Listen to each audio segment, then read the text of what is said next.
Then with a great blow of immense force, the once-locked steel back door in Dr. Zara's hideout explodes. Oh, it's the Juggernaut! The towering dryad steps into the hideout, breathing in deeply, as her eyes fall upon Dr. Zara, and she licks her lips. Alright, it's once again time to guard your booty because we are back to some more culture zombie survival action here with our girl, Juno. And speaking of Juno, we have drawn the ire of a giant dryad monster tentacle girl. We got Dr. Zara's point of view of it. Now I'm going to actually talk to the guy behind it. Right here. And we'll see his side of the story. Maybe we have to pick one. Who knows? Maybe it's Dr. Zara's playing us. Let's not jump to conclusions just yet. A pair of familiarly masked, black-clad operatives spring into action, training their weapons on Juno as soon as she nears the room. Tango dead ahead, moving to engage. Whoa there. Huh? Wait a second, I know who you are. Stand down, stand down! Roger that, sir.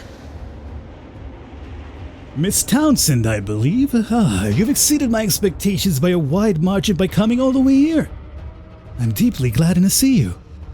Dr. Feinstein, you're fortunate to be alive and well when so many of your compatriots are dead.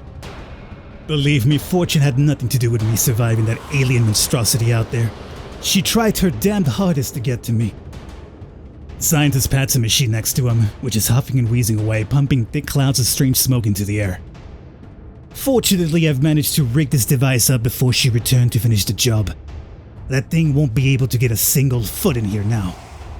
But don't you worry about the gas because I'm immune to it. Because you experimented on me in the Hamilton Square Hospital. Am I right? Townsend, you must have met Dr. Zara. Yes, and she's told me all about your crazy plans to destroy the world. Miss Townsend, I don't know what drivel that insane bitch put into your head, but none of it is true. Drivel? Well then tell me, is it true that you tried to kill her when she realized your plan was to create a weapon of mass destruction? No. That's utter nonsense. Then what'd I tell you? We're gonna have two sides of the story, we might have to pick one.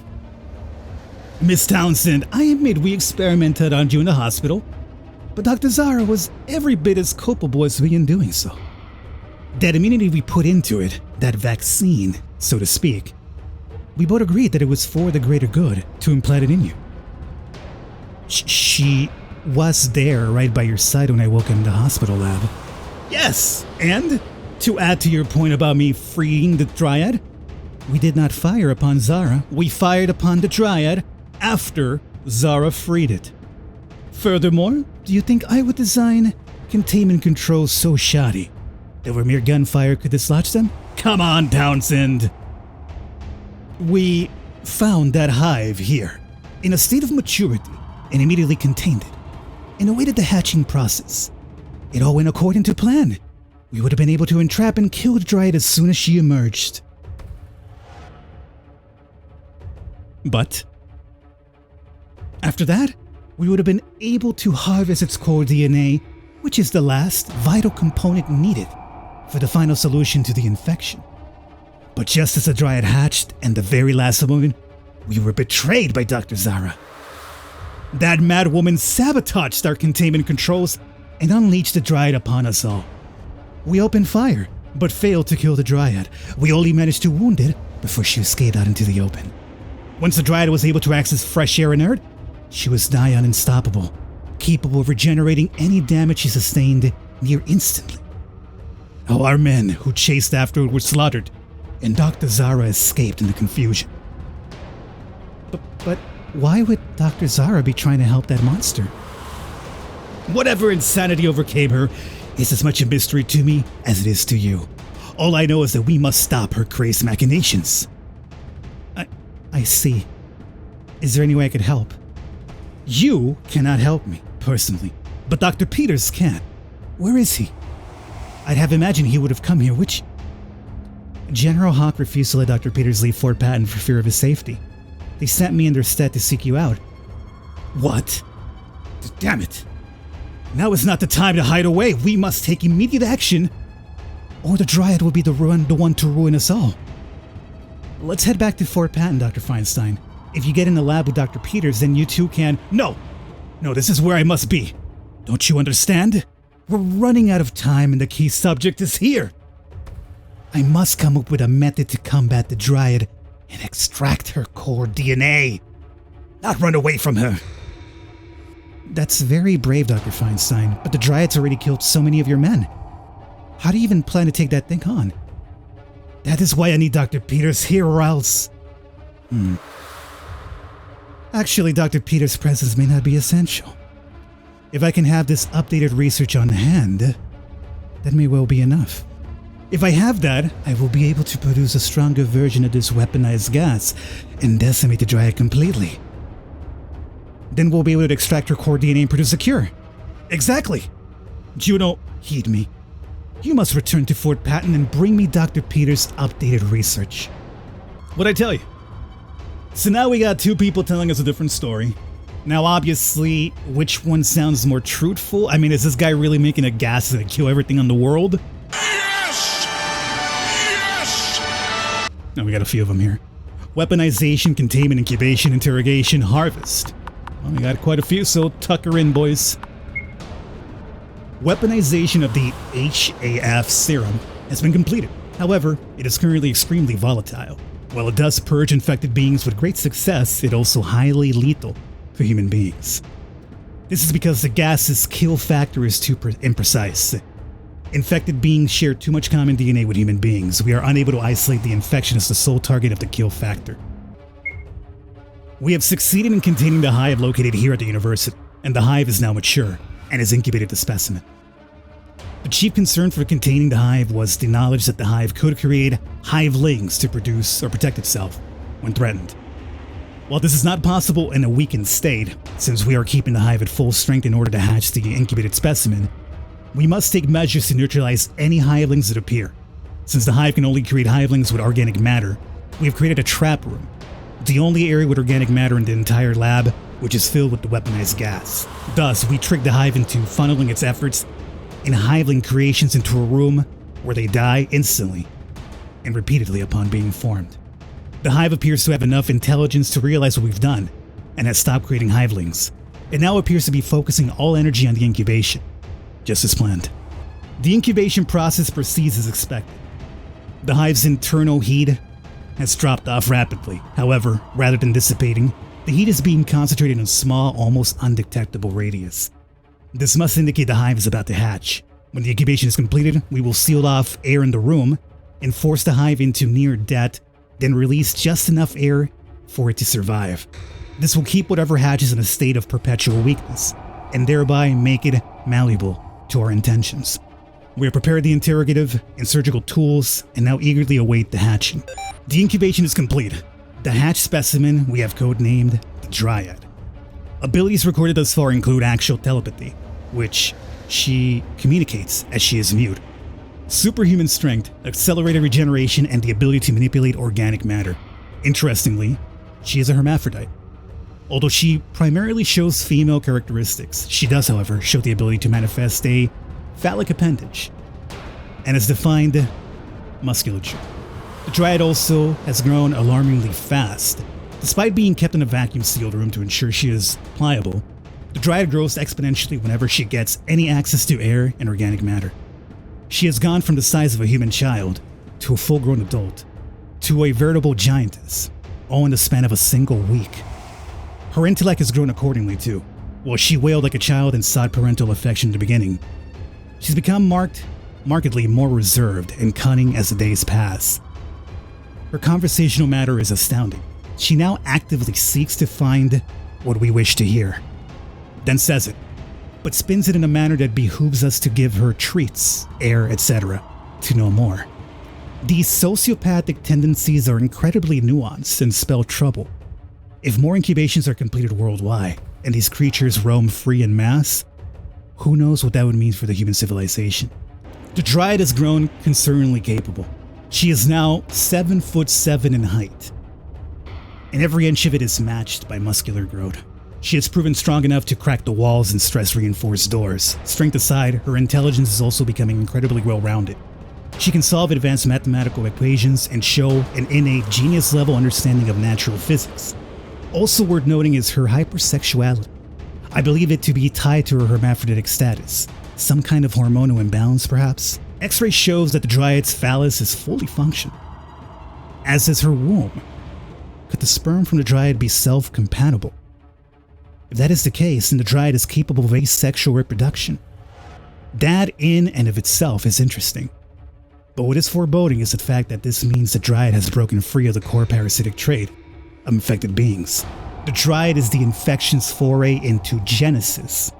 She is a being capable of surviving and reproducing without being a parasite on humankind. Ooh, that's bad. Okay, we have made it back to Fort Patton. Now becomes the question of who do we trust? Is it Zara? Is it Feinstein? Is it both of them? Maybe both of them are in the wrong.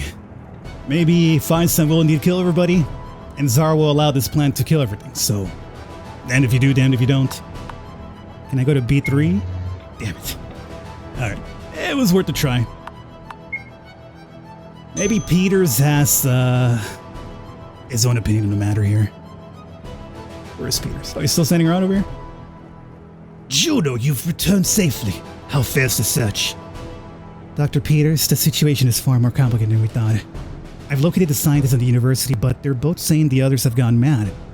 They have told me contradicting accounts of what happened. Furthermore, we're up against something big. Juno explains the presence of the hatched Dryad to the shock duo, and then informs of the demands for Dr. Peters' research, causing troubled lines to form on their faces. I see. To have found them was a blessing, but for them to be at odds with one another, perhaps a mixed blessing at best then. Still, just locating them was a great boon. If they truly got that far in their experiments with this hive they captured, well done, Townsend. Indeed, to think that they somehow managed to find a hive and then contain and hatch it. But alas, it all went wrong in the last minute. The best laid plans often go belly up. But it is already impressive enough that they managed to get rid of the hive security. Too impressive. Pay my ramblings no heed, you know. Perhaps I'm overthinking. What do you think of this, General? The Dryad. It spells trouble. To think it wiped out a full company of men without remorse, it's unquestionably inhuman. General, do not overthink this. This could be but an isolated case, not representative of the species. Species? Oh, you refer to them as if they were natural, like animals. Well, in fact, they are alien and unnatural to the core. General, enough. The main issue is not that. It is that they wish to take our precious research out of the base. Is that an issue? Potentially. But the problem, Juno, is that what they are asking for is not pure data. I believe they need the organic samples I have been experimenting on. However, the quantity of it is scarce and limited. There will only be enough for one chance at success. That brings us an added question. If we were to give out the research, who do we trust? True, both Feinstein and Zara believe the other to be in the wrong. Dr. Peters, this is my family we're talking about. My only remaining family. I understand it will be hard, General, but if we do not take this risk, we will get nowhere. Family? That, well, it's not my place to share, Juno. General? She's earned the right to know. Miss Townsend, I'd like you to meet somebody. I will clear you for red level authorization. Please meet me in level 3. Dr. Peters, bring the girl from downtown. We'll all do this together. If it all works, we'll all be able to witness it. And hopefully, get some much needed insight. Okay, let's see what we got here. Let me guess, that's gonna be your wife or something? We have like a regular Dr. Freeze thing happening here. Juno walks into what is possibly the strangest scenario she's ever been in. A large floating tank sits in the middle of the room, and surrounding it are General Hawk, Dr. Peters, and a little girl. Ellie, what's going on here? What is that? Upon closer inspection, Juno is shocked to see a humanoid female figure floating in the tank. Yet she's not quite human. She's covered in green, plant-like growth, almost like...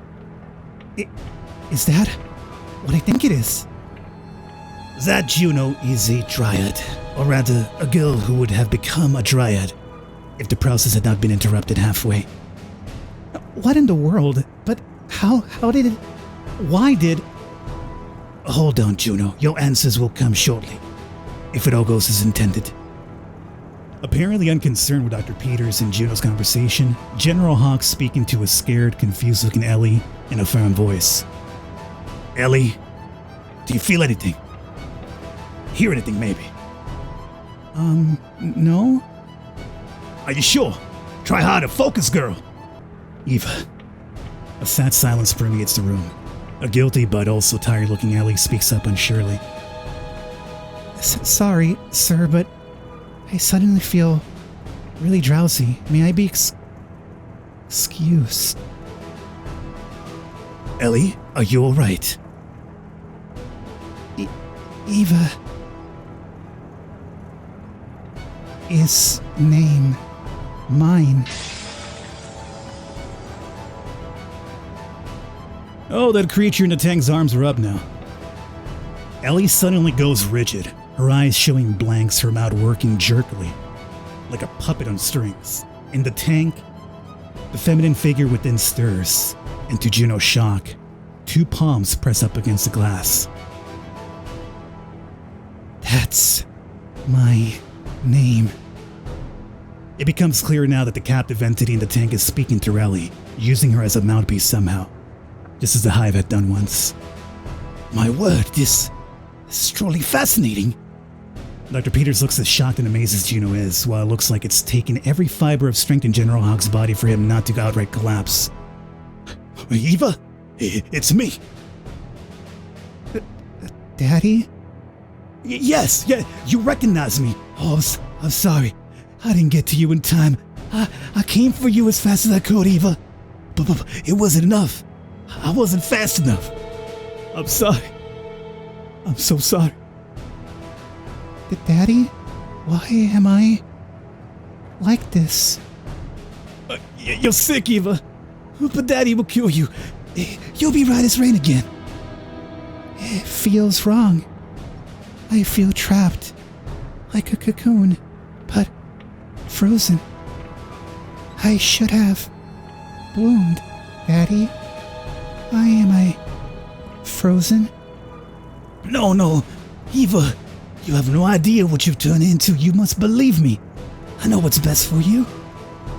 Daddy, I want to bloom, to change. I need to bloom. Oh, that's the sickness in you speaking. You do not want to turn into one of those inhumane alien creatures. I will stop it at all cost. You're wrong. I want to bloom. Why won't you let me bloom? What?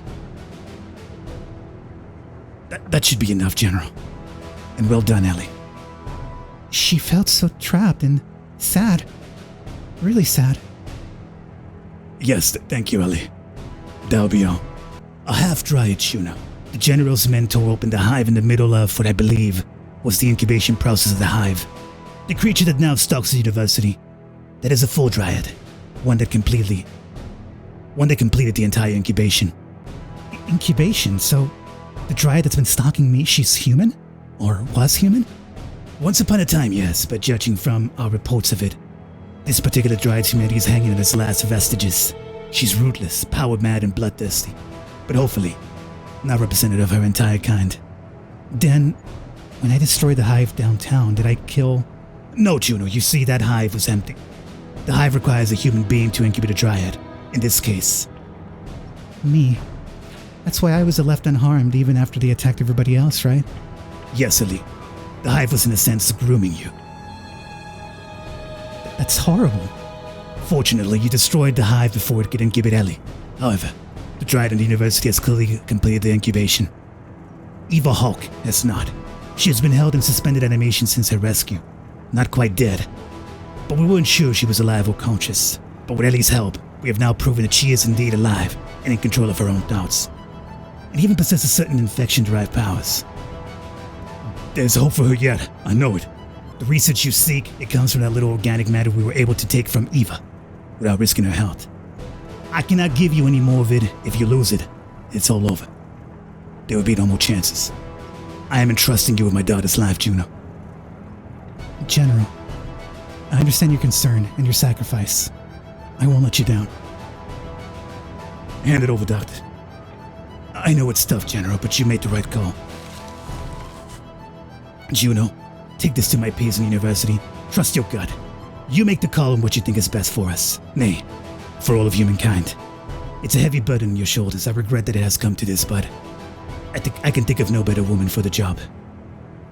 You've done all you can, Doctor. Leave it to me from here on out. 2 hours later. Okay, so we're gonna go with Dr. Feinstein. I think that's the one that makes a bit more sense. I'm under the impression the Dryad telepathically took over Dr. Zero's mind. But we do have a save file.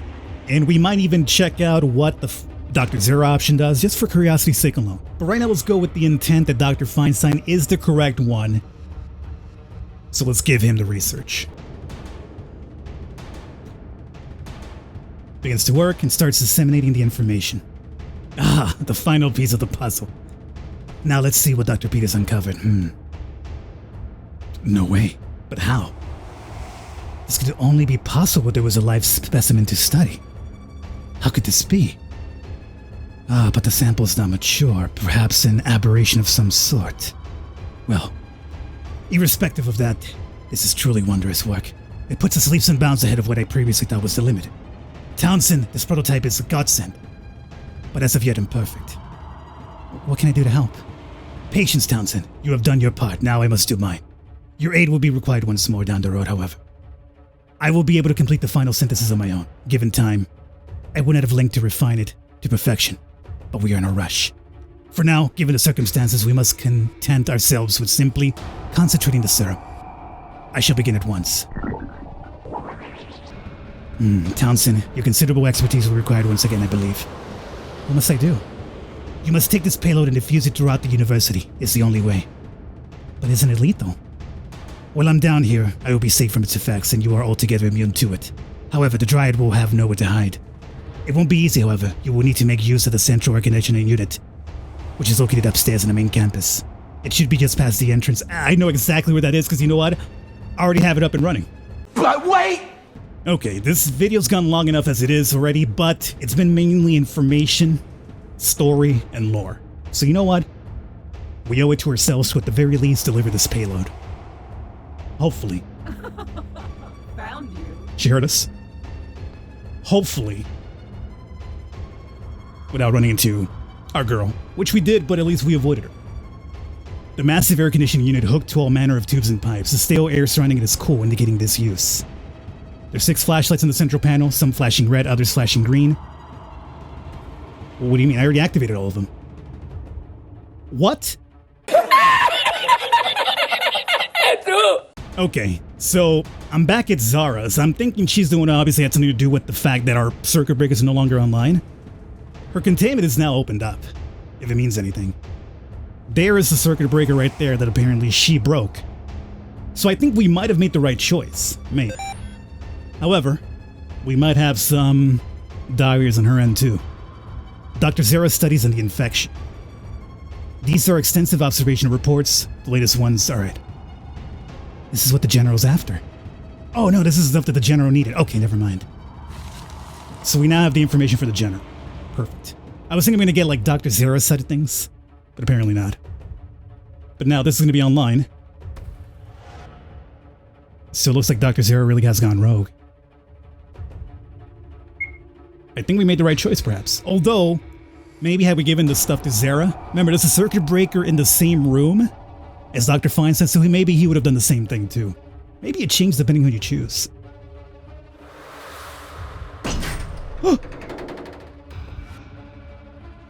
Uh-oh.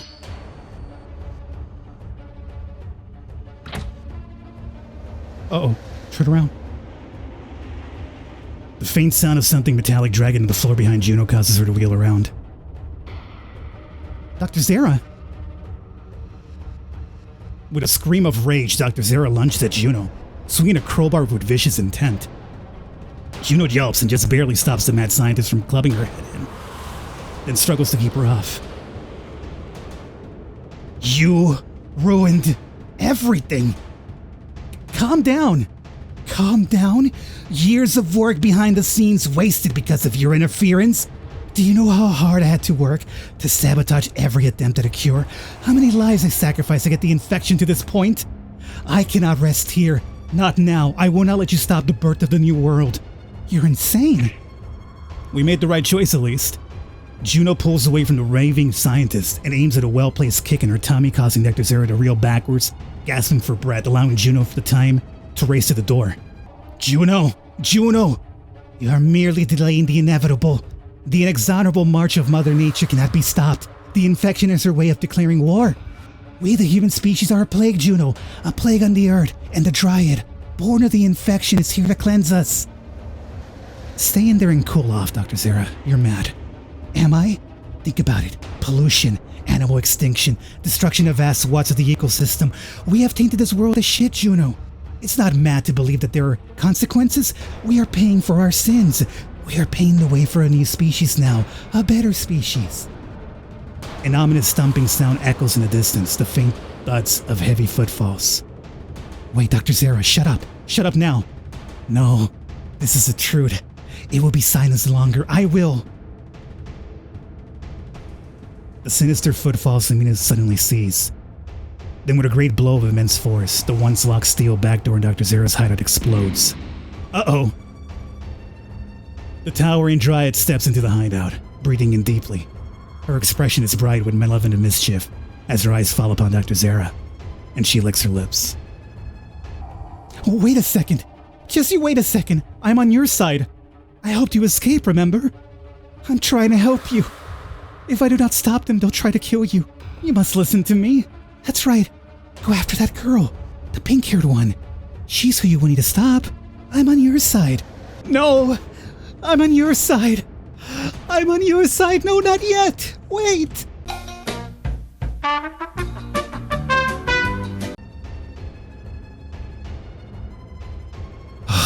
What a way to go. Well, it seems, things didn't really go well for Dr. Zera. At least we made the right choice, right? There's always that. I'm gonna wrap it up here for this one. Hopefully you guys have enjoyed. We've gone super long with this one. We now have to just deliver the payload. The ventilation's been fixed. We found out who the rat was, and we got a ton of information.